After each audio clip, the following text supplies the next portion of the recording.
십자가의 감격이 회복되는 밤 되기를 소망합니다. 아멘입니다. 계속해서 소요리 문답에 대해서 나름의 방식으로 정리를 해가고 있습니다. 십계명에 대해서 우리가 다시 한번 생각을 했는데요, 그게 소요리 문답에 자리하고 있거든요. 42문부터 81문까지 40개 문항에 걸쳐서 십계명에 대해서 얘기를 하고 있어요. 그만큼 중요한 대목이죠. 간략하게 그 40문항에 걸쳐서 생각을 해봤고요. 이제 오늘은 82문입니다. 82문부터 84문까지는 또 죄와 관련돼서 얘기를 하고 있어요. 한 번 더요. 그래서 우리가 82문부터 84문까지 그 소요리 문답에 진술된 그 사실들을 바탕으로 죄에 대해서 한 번 더 생각을 하겠습니다. 82문 이렇게 돼 있어요. 하나님의 계명을 완전히 지킬 사람이 있습니까? 이렇게 묻거든요. 거기에 대한 답이, 타락한 이후 한낱 사람으로서는 이 세상에 살 동안에 하나님의 계명들을 완전히 지킬 수 없고 오히려 생각과 말과 행위로 날마다 범합니다. 이렇게 되어 있습니다. 제가 보내지 않았나요? 네. 아마 제가 혹시 안 보냈는지 모르겠네요. 오늘 아무튼 여러분 직접 좀 찾아보실 수 있었으면 좋겠고요. 아무튼 82문 그렇게 되어 있습니다. 무슨 말이냐면은, 하나님의 계명을 완전히 지킬 사람이 있습니까? 거기에 대해서 계명을 지킬 사람이 없다라는 거죠. 그래서 생각과 우리의 말과 우리의 행위로 우리 날마다 그 계명을 범한다. 이게 82문이에요. 이 대목을 이렇게 생각하면서 한 젊은이가 떠올랐어요. 그 젊은이, 예수님을 찾아오잖아요. 영생에 대해서 진지하게 질문을 던진 젊은이가 있었죠. 그 성경에 그 젊은이를 소개하는 대목을 보면은 부자라고 했어요. 부모에게서 유산을 많이 받았거나 아니면 자수성가했거나 이런 나이에 부를 거머쥔 그런 청년이었죠. 게다가 관원이라고 소개를 하고 있어요. 사내들인 그 공의의 의원일 수도 있고요. 그러면 상당히 높은 관직을 차지하고 있었을 수 있고, 그렇지 않더라도 상당한 높은 관직에 이르는 바로 그 사람을 일컫는 그런 표현입니다. 그러니까는 상당한 성공을 이룬 사람이죠. 그 젊은이가 예수님을 찾아와서 영생에 이르는 길이 무엇입니까? 무엇을 해야 영생에 이룰 수 있죠? 이렇게 질문을 던지거든요. 거기에 대해서 예수님께서 답변을 하시는데 십계명을 말씀하시죠. 5계명부터 십계명까지 쭉 나열하셔요. 그 말씀인즉 이 계명을 지켜야 네가 영생에 이른다. 꼭 이렇게 도전하시는 듯한 그런 말씀이에요. 물론 그 깊이 따져보면 그런 말씀은 아니거든요. 근데 거기에 대한 이 젊은이의 답이 무엇인가? 다 지켰다는 거죠. 그렇게 얘기해요. 이것은 내가 어려서부터 다 지켰나이다. 그렇게 당당하게 주저없이 자신 있게 예수님께 답을 하죠. 거짓이 섞여 있지 않아요. 적어도 이 사람이 고의로 거짓말을 늘어놓는 것은 아니죠. 9계명이 거짓 증거하지 말지니라 라는 계명이잖아요. 그러니 그 계명까지 다 지켰다라고 지금 얘기하는 거 보면은 적어도 거짓말은 아니에요. 진실로 다 지켰다고 확신하고 자랑스럽게 얘기하는 거죠. 그러면은 지금 아까 그 82문, 하나님의 계명을 누구나 다 지킬 수 있습니까? 거기에 대한 분명한 진술은, 답은 아무도 지킬 수 없다라는 진술이었어요. 적어도 이 성경 속에 이 청년은 계명을 다 지켰기 때문에, 그렇다면 소요리 문답의 82문의 답은 잘못된 것인가? 그렇지 않죠. 뭐가 잘못됐냐면은 이 청년의 답이 잘못된 거죠. 그의 주관적인 착각이죠. 그는 정말 계명을 다 지켰다고 확신했지만 그가 생각하는 그 계명의 수준이 원래 하나님께서 의도하신 그 수준과 상당한 차이가 있었던 거죠. 수차 말씀드리지만 살인하지 말라, 사람의 목숨을 해하는 것을 안 하는 것, 이것으로 그 6계명을 다 지켰다. 이 청년은 그렇게 생각을 했던 거죠. 하지만 주님의 가르침에 의하면은 살인죄에 해당하는 것은 한 사람이 하나님의 형상으로 지음받은 그 사람의 인격적인 존엄함을 조금이라도 무시하는 행위, 그것이 바로 살인이다. 그렇게 주님 우리에게 가르치셨어요. 우리가 말로 그 사람의 인격의 존엄함을 모욕하든지, 우리의 생각으로라도 그 사람이 마땅히 가지고 있는 그 존엄성을 무시하든지, 그렇게 하는 경우에는 이미 그 사람에게 살인죄를 행한 것과 같다, 이렇게 주님은 말씀하셨던 것이죠. 그런 기준으로 봤을 때 이 청년의 율법을 다 지켰다, 이것은 정말 자기만의 착각이라는 거죠. 그러면서 예수님께서 그 청년에게 던지는 도전이 있죠. 네가 가지고 있는 것 다 팔아서 가난한 자들에게 주고 나를 따르라, 이렇게 말씀을 하셔요. 그 말씀에 담겨있는 의미가 뭔가?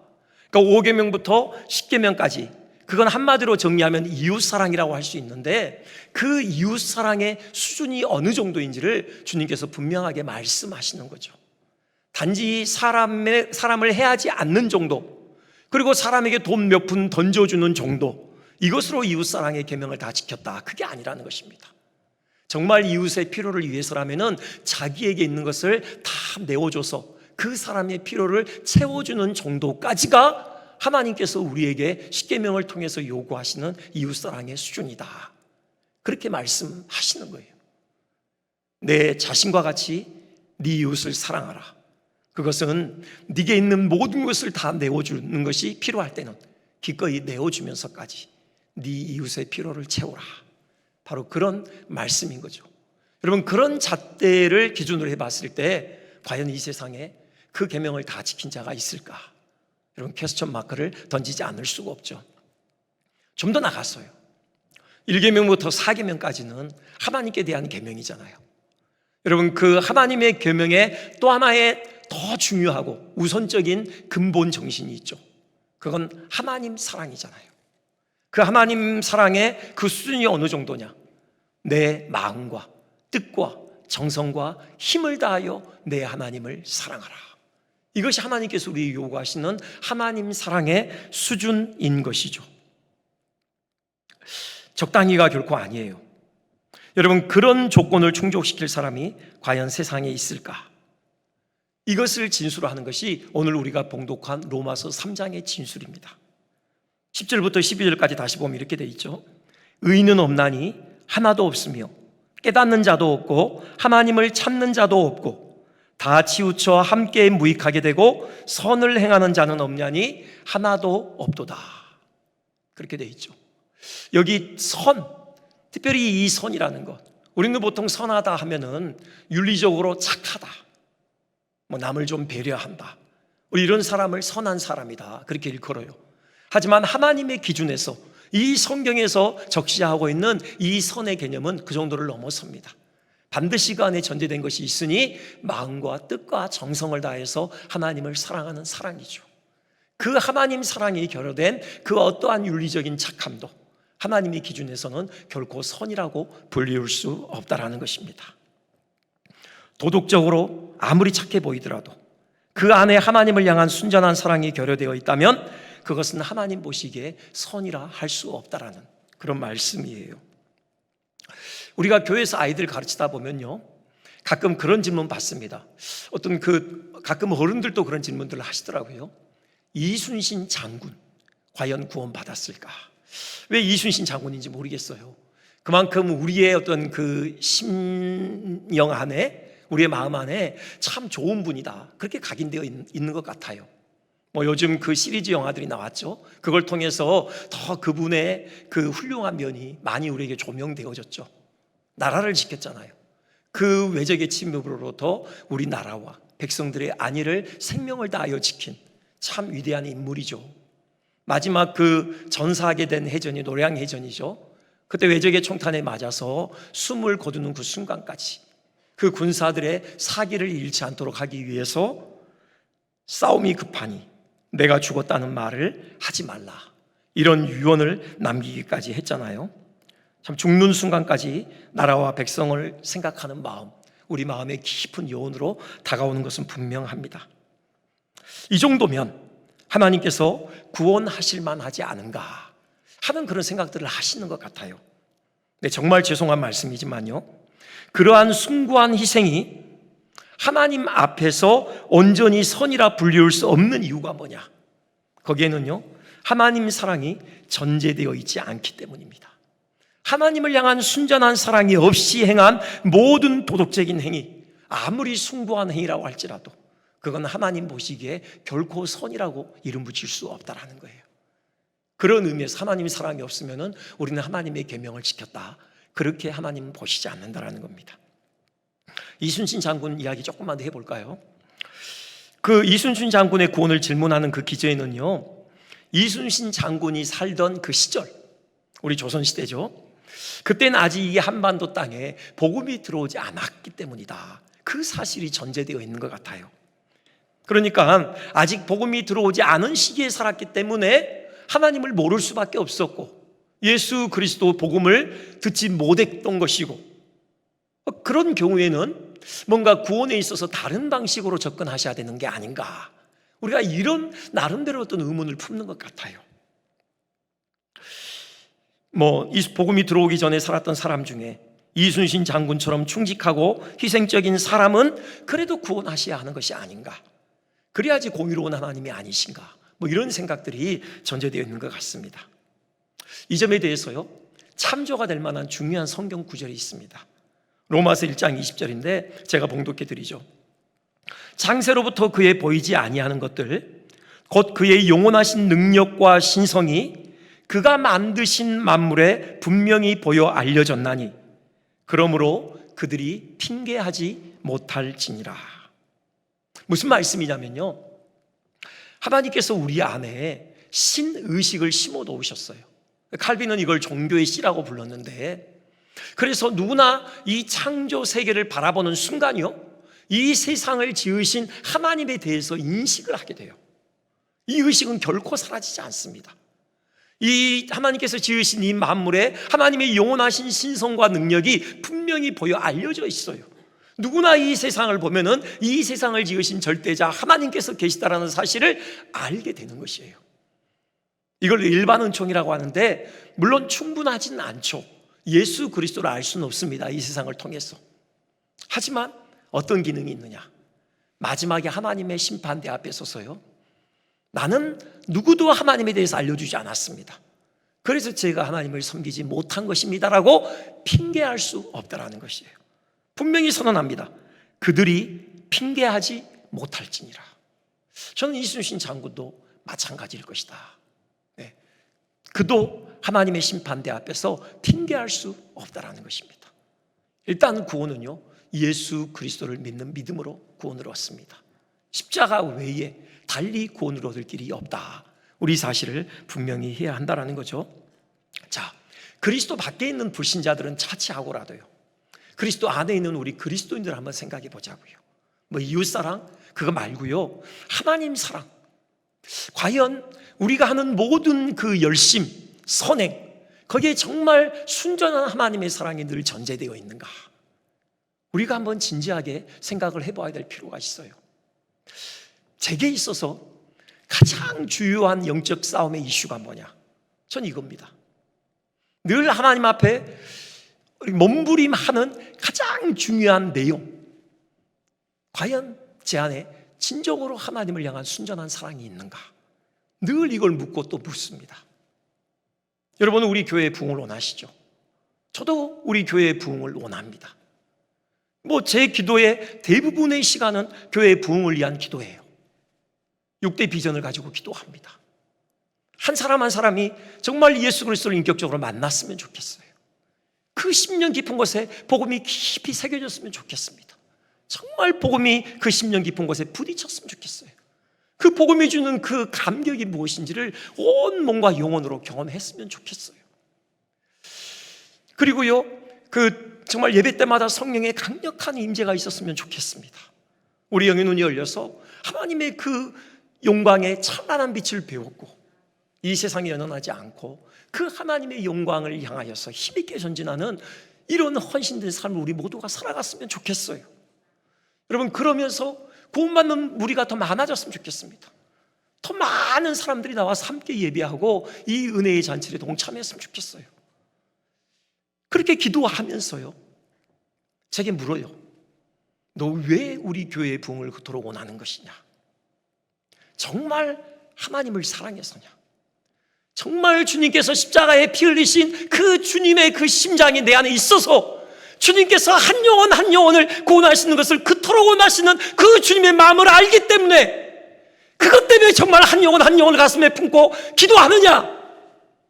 아니면은 네가 그래도 이제 담임 목사가 됐는데 좀 그래도 괜찮은 목사라고 사람들에게 인정받고 싶은 마음이 네 안에 있어서냐? 늘 이거 묻습니다. 여러분, 목사들 만나면요, 그 성도의 수가 얼마인지가 은연중에 이렇게 그 서로 간에 암묵적으로 그게 오고 가요. 그리고 그것에 의해서 마치 그 목사의 능력이 평가되는 듯한 그런 현실을 부정할 수가 없어요. 그런 것 때문에 그래도 네가 더 많은 어떤 더 큰 성도를 수를 구성하고 있는 교회의 담임 목사면 그만큼 네가 대단한 목사라는 또 그런 인정을 받을 수 있다는 그 사실 때문에 네가 그토록 부흥을 위하여 기도하고 있느냐? 여러분, 이 질문이 날마다 제 안에 있어요. 이것 때문에 때로는 괴롭기도 하고요, 이것 때문에 하나님 앞에 가슴을 치며 그렇게 목 놓아 부르짖기도 합니다. 여러분은 어떠십니까? 여러분, 정말 교회에서 최선을 다해서 봉사하시면서 정말 여러분의 그 마음 안에 하나님을 향한 순전한 사랑이 여러분의 그 헌신을 이끌어가는 원동력입니까? 아니면은 내가 이렇게 경건한 사람이야, 내가 이렇게 열심을 가진 사람이야 라고 어떤 사람들에게 과시하고 싶고, 또 적어도 자기 만족의 수단으로 여러분 그 봉사를 활용하고 싶은 마음이 혹시 우리 가운데 있지 않습니까? 여러분, 진지하게 돌아보셨으면 좋겠습니다.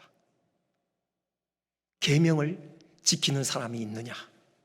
여러분, 그 계명을 지킨다는 건요, 정말 순전하게 하나님을 사랑하는 마음, 그 마음에 의해서 그 계명을 지킬 때 비로소 계명을 지켰다라고 얘기할 수 있어요.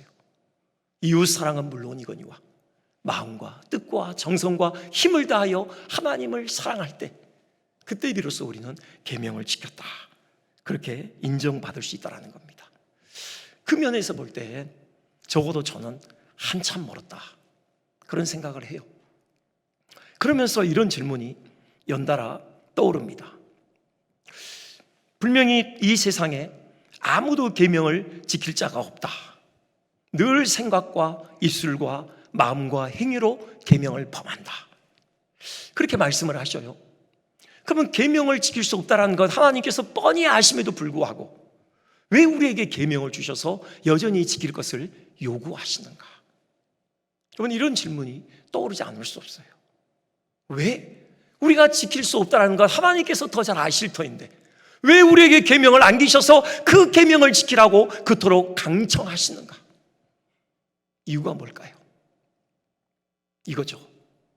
우리가 계명을 지킬 수 없다는 사실을 처절하게 깨닫도록 하시기 위해서예요. 이게 가장 주요한 이유입니다. 우리가 계명을 지킬 수 없는 존재라는 사실을 처절하게 깨닫도록 하시는 겁니다. 여러분, 이게 필요해요.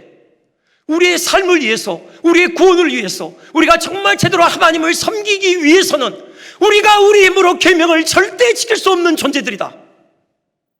우리 힘으로는 결코 이웃을, 하나님을 온 마음으로 온 인격으로 사랑할 수 없는 존재이다. 이 사실을 처절하게 깨닫도록 하시기 위해서 우리에게 계명을 지키라고 하시는 것이에요. 그렇지 않으면요, 우리는 여전히 고집을 피워요. 우리가 참 고집스럽습니다. 우리가 철저하게 우리의 무능함을 우리가 그 앞에서 좌절하지 않으면요, 우리는 하나님께 나가지 않아요. 우리는 정말 우리의 온 인격을 하나님께 온전히 의지하지 않습니다. 두 손 두 발 다 들고 하나님께 항복하지 않아요. 그걸 보여주는 게 탕자죠. 탕자가 언제 아버지께 돌아갑니까? 그가 아버지께로부터 받은 그 유산 허랑방탕하게 다 탕진하고 빈털터리가 됐을 때 그때 아버지께 돌아가나요? 아니에요. 설상가상으로 그가 살고 있던 그 땅에 기근이 덮치죠. 여러분, 그래서 굶주릴 때 그때 돌아갑니까? 아니에요. 그거 어떻게 합니까? 어떻게든 버텨내려고 애를 쓰잖아요. 그래서 마침내 그 유대인들로서는 도무지 가까이 할 수 없는 돼지치기로 자기를 스스로 고용해요. 돼지치기로 이렇게 그 일자리를 잡는다고요. 유대인들에게 있어서 돼지가 얼마나 부정하고 얼마나 가증한 짐승이었나. 여러분, 그 헬라 제국이 유대인을 점령했을 때가 있죠. 그때 그 악한 안티오코스 에피파네스라는 왕이 있어요. 그가 예루살렘 성전을 더럽히는데요, 돼지를 갖다가 제사해요. 다른 거 다 참았는데 그건 유대인들이 참지를 못해요. 그래서 마침내 봉기를 들고 일어나요. 그래서 독립전쟁을 통해서 유다가 100년 어간의 독립을 이루게 됩니다. 그리고 성전을 다시 정결케 하죠. 이토록 돼지가 가증한 짐승인데 당자가요, 어떻게든지 그 땅에서 버티기 위해서 그 부정한 돼지와 함께 먹고 잔다고요. 마침내 언제 돌아갑니까? 그 돼지와 함께 먹을 수 있는 상황조차 여의치 않자 이제는 정말 죽음 끝자락에 이르렀을 때, 완전히 바닥을 쳤을 때, 그때서야 비로소 아버지를 생각하고 아버지께 돌아가요. 이게 우리의 실상이에요. 우리가 정말 하나님이 원하시는 그 수준으로 하나님을 의지하게 되는 때는 언제냐? 우리 힘으로는 도무지 안 된다, 이 사실을 적당히 아는 게 아니라 처절하게 깨달을 때요. 여러분, 처절하게 도무지 우리의 힘으로는 안 된다, 도무지 우리는 하나님께 내세울 의가 아무것도 없다, 처절하게 우리 자신에 대해서 좌절하고 실망하고 낙심할 때, 깨어지고 부서질 때, 그때 비로소 우리가 하나님께로 돌아가게 돼요. 그때 비로소 우리가 두 손 두 발 다 들고 천부여 의지없어서 주께로 나아갑니다. 진정으로 하나님이 원하시는 그 수준으로 우리가 하나님께 의지하게 되는 겁니다. 이걸 하나님께서 원하셔요. 이걸 위해서 한번 율법 지켜보라고 하시는 겁니다. 지켜봐. 지킬 수 있기 때문에 지키라는 게 아니라요, 지킬 수 없다라는 사실을 처절하게 깨달아서 이제 오직 하나님만 의지하도록 만들기 위해서 하시는 거예요. 그런 의미에서 율법을 사도 바울은 초등교사라고 그랬죠. 그리스도께로 인도하는 초등교사다, 그런 진술을 했던 것입니다. 여러분, 그런 은혜가 있었으면 좋겠습니다. 정말 철저하게 우리 자신에 대해서 우리 좌절했으면 좋겠어요. 우리 조금이라도 우리 자신에 대해서 의지하지 않았으면 좋겠습니다. 내가 대단한 존재야, 끊임없이 사람들에게 인정받고 싶어하는 여러분, 그런 욕망 내려놨으면 좋겠습니다. 여러분, 우리가 뭐 대단한 존재다, 우리가 나름대로 경건한 사람이다, 여러분이 이런 거 굳이 인정받으려고 애쓸 필요 없어요. 그런 존재가 아닌 것을 하나님께서 아셔요. 내려놨으면 좋겠어요. 철저하게 하나님만을 의지했으면 좋겠습니다. 정말 천부여 의지없어서 손들고 주께로 갑니다. 이것이 매일의 우리의 고백이 되어졌으면 좋겠습니다.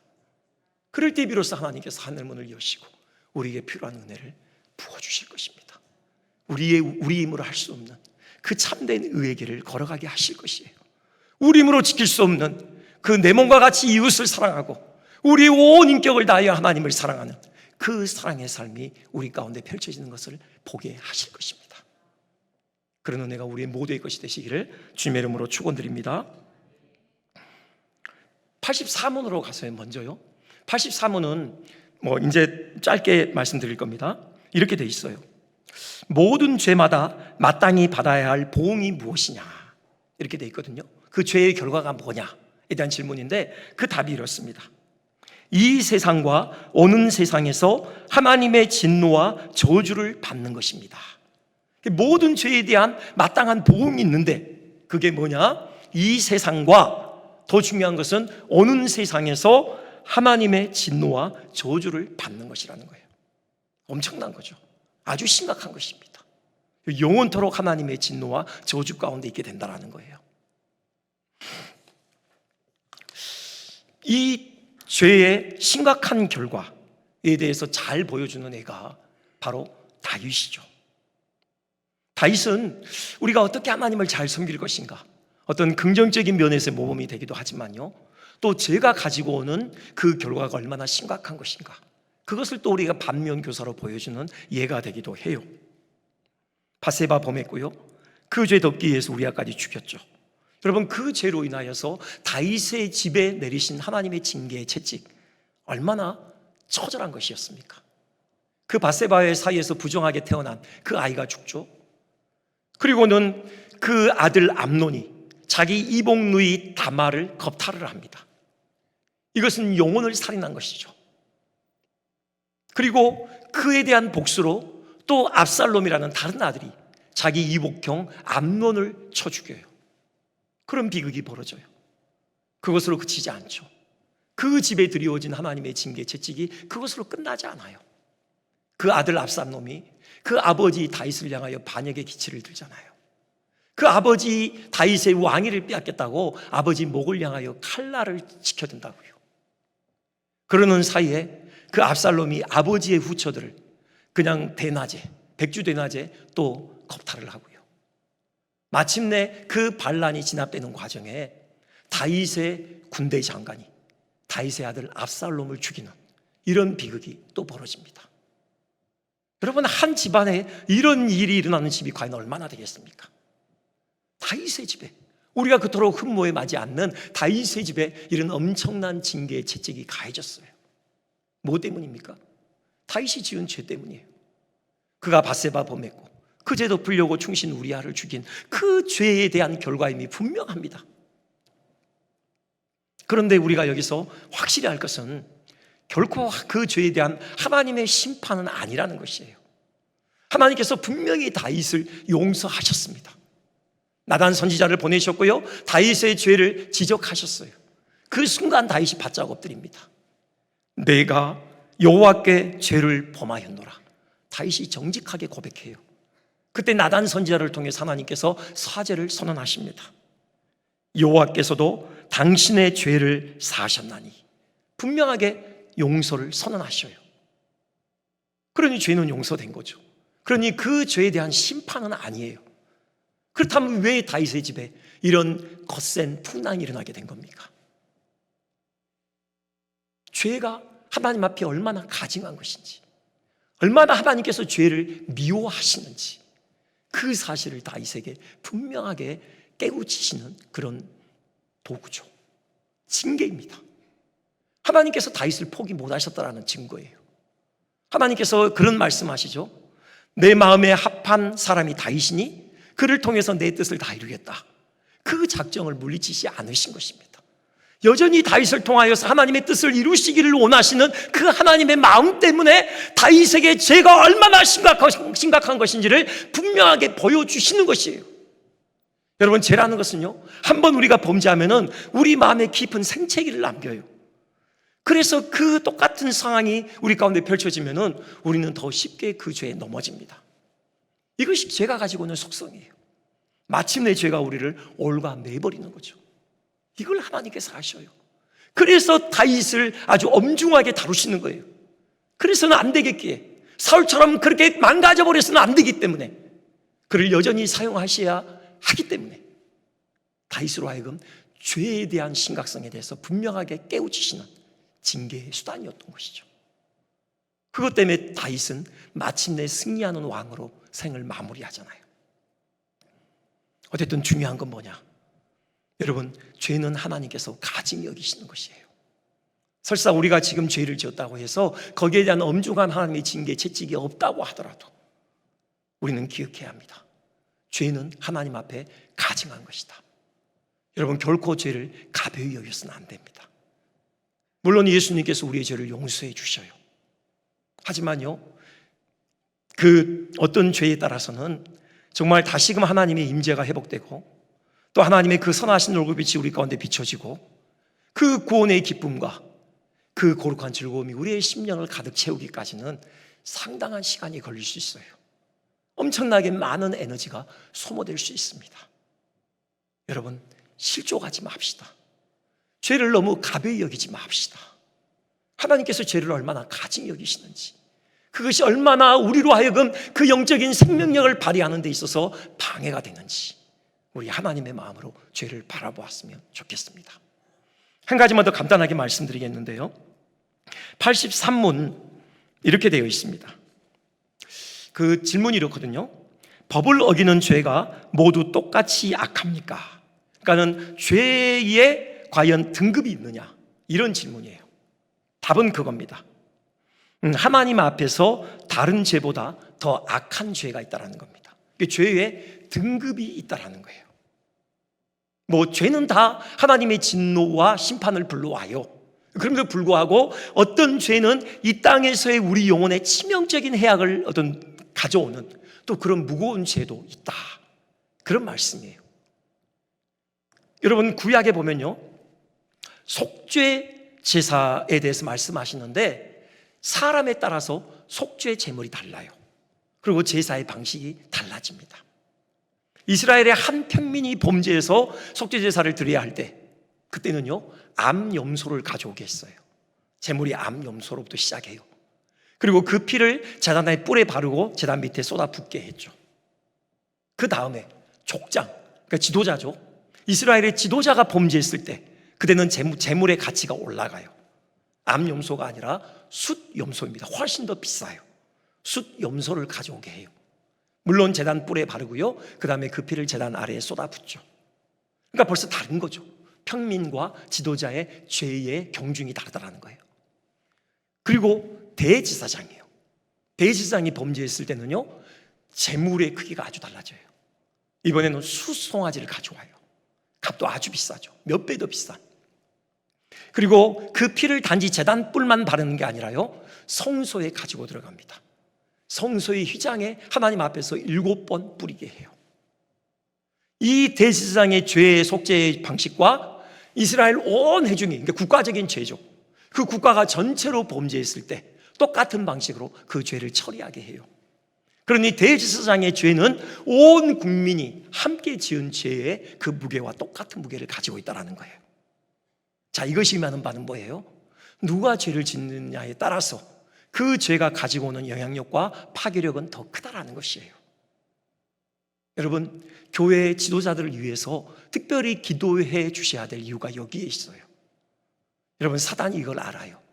그래서 지도자들을 공격하는 데 더 혈안을 내는 겁니다. 여러분, 목회자가 범죄하면요, 그 영향력은 훨씬 더 커요. 교회의 중직자들, 영적인 리더들이 범죄하면은 또 그것은 그 공동체에 미치는 해악이 더 큰 것입니다. 이 사실을 기억하고 목회자가 됐든 여러분 또 우리 중직자가 됐든 특별히 경건 생활에 더 힘써야 하고요. 여러분, 우리 모두가 우리 리더들을 위해서 우리가 하나님의 은혜를 간구해야 하는 것이죠. 한 가지만 정말 이 말씀 꼭 드리고 싶은데요, 여러분, 그 사함받지 못한 죄 성경에서 말씀하고 있잖아요. 예수님께서도 그러시죠. 그 성령을 모독한 죄, 그 죄는 사함받지 못하는 영원한 죄다, 그렇게 말씀을 하시고요. 또 다른 데 보면은 요한일서에도 너희가 사망에 이르지 않는 죄를 위해서는 기도하지만 사망에 이르는 죄에 대해서는 기도할 필요가 없다, 용서받지 못한다, 뭐 그런 말씀해요. 그리고 히브리서 보면은 한 번 하늘의 비침을 얻었다가 어떤 그 죄 가운데 들어가면 이제 다시는 회개할 기회가 없다, 뭐 이런 말씀도 합니다. 그러니까 성경에서는 분명히 사함받지 못하는 죄에 대해서도 분명하게 말씀을 하고 있어요. 그 죄가 뭘까? 간단하게 말씀드리면요, 저는 어거스틴의 견해를 따릅니다. 뭐 여러 가지 견해가 있지만 제가 볼 때 가장 확실한 것은 어거스틴이 한 주장이에요. 마지막까지 예수 그리스도를, 그 복음을 거절한 죄예요. 마지막까지 예수 그리스도의 십자가의 구속의 은혜를 거절한 그 완고한 심령의 죄입니다. 성령을 모독한다. 그게 뭡니까? 성령께서 하시는 일이 뭐예요? 예수 그리스도의 십자가를 증거하시는 거죠. 그리스도의 복음을 증거하는 것이에요. 그 성령께서 증거하시는 그리스도의 복음을 끝까지 거절하는 그 완고함, 그것이 바로 성령을 모독하는 것이죠. 여러분, 이것이야말로 마지막까지 사함받지 못하는 죄를 짓고 생을 마감하는 거죠. 우리 가운데 그런 사람이 있어서는 안 되겠습니다. 물론 뭐 이 가운데는 그런 분이 없겠죠. 그 안토니 후코마라고요, 유명한 신학자가 한 말이 있어요. 이와 관련해서 이러한 죄, 사함받지 못한 죄를 혹시 내가 저지른 것이 아닌가 하고 두려워하는 사람은 그런 죄를 지은 사람이 아니다. 이해하셨습니까? 무슨 말씀인지? 여러분, 그런 거죠. 적어도 우리 중에는 그런 분이 안 계실 것입니다. 혹시 우리 가족 중에 내지는 우리가 아는 지인 중에 여러분 사함받지 못한 그런 죄를 짓고 그 마지막 멸망으로 들어가는 일이 없도록 우리 그들을 위하여 기도해야 할 것입니다. 정말 성령께서 그에게 진리의 빛을 비춰주심으로 그들도 이 구원의 복을 함께 누리도록 우리가 끊임없이 간구하며 우리가 또 마음의 문을 두드려야 할 것입니다. 죄에 대해서 생각을 했는데요, 이 죄로부터 자유하고 우리 정말 늘 승리하고 십자가의 그 보혈의 능력이 무엇인지 우리의 삶을 통하여 힘있게 증거하는 우리 모두 되시기를 주님의 이름으로 축원드립니다.